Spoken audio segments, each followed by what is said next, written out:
What's poppin'? Good morning. This your boy Jay the Comedian. How y'all doing today? Oh, I'm doing great today. I got the whatever those are. It's not a cold. It's just some type of weird sniffle, and it irritates my nose. But anyway, I'm doing great today. How are you doing? Good. Today I want to talk to you guys about apostasy. Like, at what point do you become an apostate? You know what I'm saying? These are questions I've always wanted to ask JWs. But of course, I can't ask them no questions because they're not allowed to talk to me. Only those people inside of my comment section who are current Jehovah Witnesses that sneak on to YouTube and say little mean things to me, those are the only people I can talk to. And even those conversations don't go too well, you know what I'm saying? But I always wanted to ask somebody exactly where does apostasy start. Like, if you leave the organization and you simply give your thoughts on the organization upon leaving, that's apostasy, right? Because you see, to me, that's not really apostasy as much as it is a review of something you've gone through and you've been through. And everybody should have at least the right to speak on things they've been through. And if the events are true, then where's the apostasy in this? You know what I'm saying? Like, yeah, I was there, I didn't like it, I wouldn't recommend it, and boom, there you have it. You're an apostate, you've sinned against the Holy Spirit. First off, you're not an apostate if you say stuff like, I don't know about that Jehovah. Jehovah, the Bible, he seems kind of mean and vicious. I don't know if I agree with that Jehovah. And they'll argue all day about Jehovah. All day long. Or we can go back and forth about Jehovah all you want. But the moment you say something about the governing body,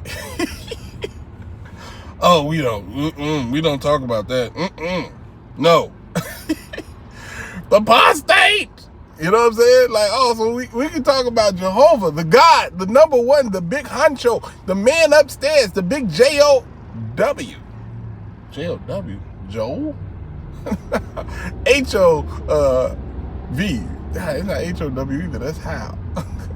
My mind is not working today. Anyway, the point is that how can we not talk about him without, getting in any trouble? We can talk about Jehovah as much as we want to, but at the moment you say something about the governing body, oh, you're the worst person in the world. And that's weird to me. You know what's gonna mean? I don't get it. I don't see how that is even a thing. Because first off, if you believe in God, right? That's your boy. That's your man's. He's perfect, he's strong, he's there for you. And there's nothing he can't do for you. So why do you need 8 men to tell you what to do? You got the big G-O-D. You got his phone number, his pager number, his direct line, the bat phone, everything. You can reach him yourself. You can talk to him yourself. You don't need 8 people to interpret the scriptures. How you even know they doing it right? First off, most of the time, when they talking about apostates and whatnot, a lot of the so-called apostate literature was published by your loving brothers at the Watchtower and Tract Society. But they don't use it no more, so now it's just apostate literature. This is my point, ladies and gentlemen. This is crazy. First off, they say apostates trick people into leaving the organization. Now, this is the thing about tricking people to leave anything. You can totally trick somebody into leaving something. That's completely a really real thing you can do. That's a reality. If somebody's at like the club, right, they dancing, and I come in the club, hey, your car's on fire, bro. And he runs outside, and he sees his car's not on fire. He's gonna kick me in the balls and walk back in the club. Because that's the thing. Now let's do the same scenario though, right? He's in club dancing, and I run in the club. It's obviously a techno club, and I run in the club and I tell him, "Hey, bro, your car is on fire." And he goes outside and his car is on fire.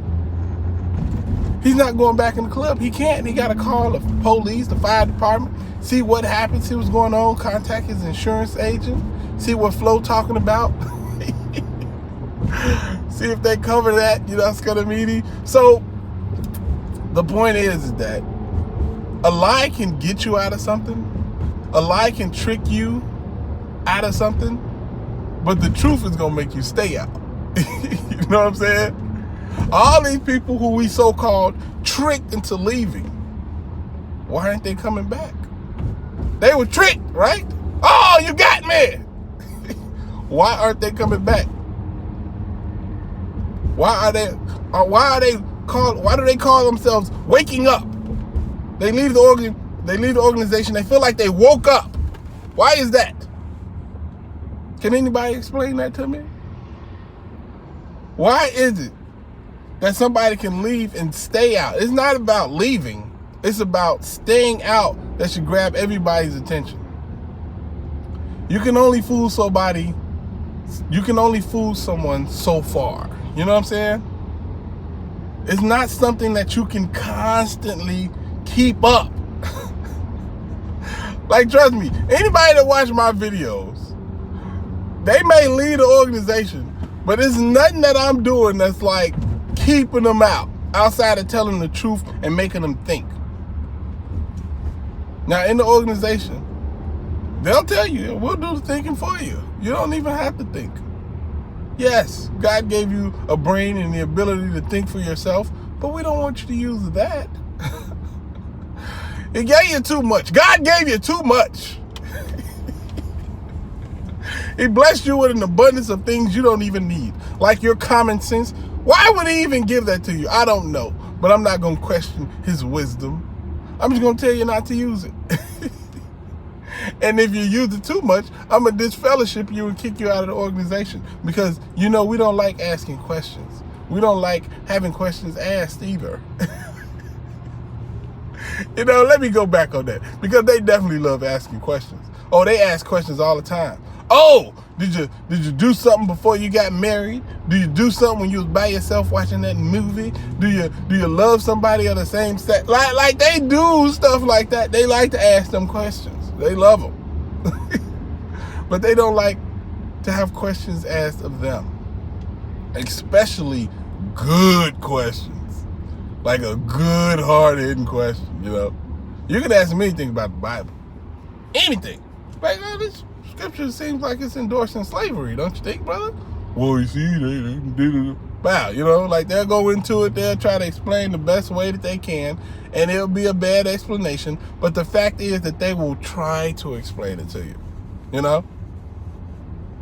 You bring up something like, man, why aren't the governing body like really transparent with the amount of money that they make and what they're doing with the money? Oh, we can't talk about it. No. No. We're going to keep it spiritual. Wait a minute. That's not spiritual.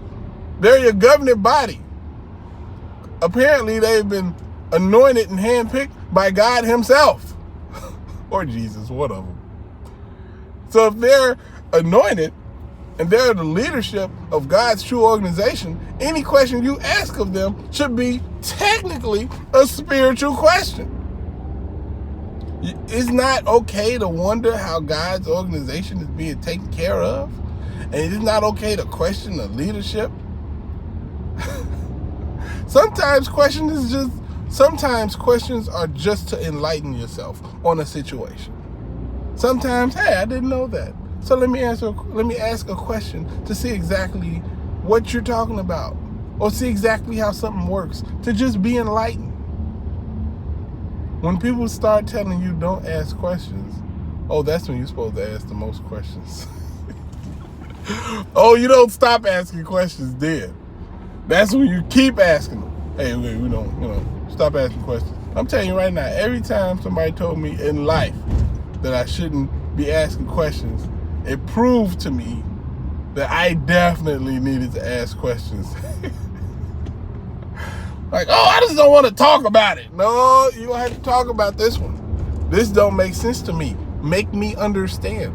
Make me get it. Because on the surface, it looks a certain type of way, and I need to know exactly what's going on. So you need to tell me exactly how this should be taken.